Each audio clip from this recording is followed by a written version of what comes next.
You know, it's kind of hard to believe that it's been a decade now since one of the top 5 deadliest hurricanes and the costliest to hit the U.S.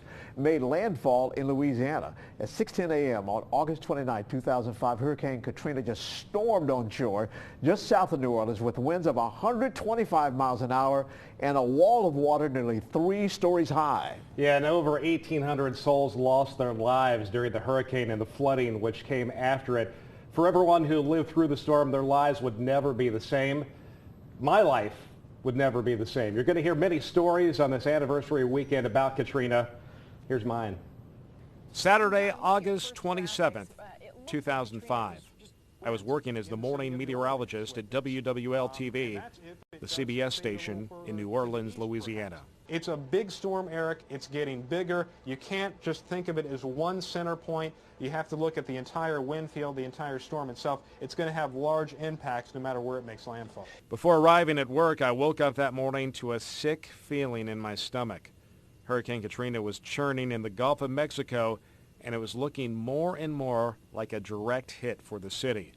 I quickly headed to work, ready to stay on the job for days. My wife Jennifer would stay behind with friends for her baby shower scheduled for that afternoon. You see, Jennifer was 9 months pregnant with our first child. A monster Category 3 storm and possibly taking aim at southeast Louisiana. Hurricane Katrina continues to move west in the Gulf of Mexico. The big question is, where will the storm make landfall? When will it turn north? John Gumm is in the Weather Center. Let's get right to this, John. Any new information for us? My coverage of the storm began just before 10 a.m. I would sit in that chair for the next 12 hours, warning people to get out as Hurricane Katrina inched closer to the city. And again, we're not trying to frighten people, but this is one that we are, quite frankly, very frightened of. We're concerned. I mean, we have a lot of concerns with this storm, Eric. And just before 10 p.m., in the midst of our coverage, my office phone rang. It was Jennifer telling me she was going into labor and heading to the hospital. And now we want to go straight to the Weather Center, where John Gumm joins us with some new information about Hurricane Katrina. Yeah, you know, I'm looking at a lot of information here on the internet. I stayed long enough to give one last update on the storm and then headed off to be there for the birth of our child. Hours passed as we watched a small TV in the hospital room, my colleague showing a worst-case track for the city. You're getting very close right now. How do you feel, Mommy? A lot of pressure. A lot of pressure? Connor Jacob Gumm was born at 3:20 a.m.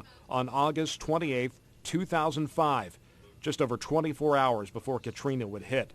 For a short time, the hurricane didn't exist to us. Just 16 hours later, with the hurricane bearing down on the hospital, my newly expanded family and I would become part of one of the largest evacuations in U.S. history. On the road, I changed my first diaper in the back of an SUV at a gas station in Laurel, Mississippi. We finally made it to my sister-in-law's house in Tennessee the next morning. I had been up for 40 hours straight. A couple of weeks later, we'd head back to our home to assess the damage. You can see there is a large hole in the house, in the roof of the house, and basically large damage to the entire roof structure that's basically making this house uninhabitable and unsafe to live in. We were lucky. We lost a little furniture but escaped relatively unscathed. Most of the people I worked with at that station lost everything and continued to work through the storm, earning a Peabody Award for their excellent coverage. John, I cannot imagine how terrifying that must have been, bringing that new life into the world in the middle of that. I wasn't scared, though. Right? I mean, I had very clear mind about what was going to happen, how things were going to go down.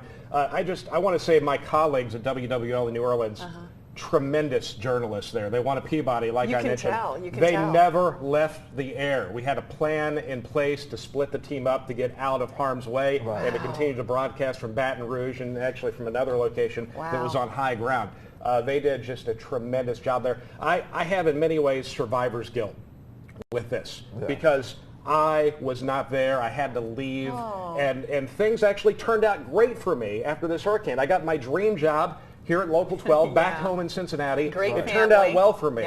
You know, for a lot of people, it was a very tough time. And that little boy, who's 10 years old now is about 9 feet tall. Yeah, he is. How special is that footage for him going to be when he gets older to see himself during that massive He's got a pretty cool story to disaster. tell. Yeah, He does. He really does. Thanks for sharing that. Yeah, Seriously. yeah. Really good It job, was John. very tough for me to go through. I mean, I was really upset writing and trying to come up with bet. words to describe that. Well, thanks But for doing Thanks for it. letting me share that Excellent, man. with you this morning.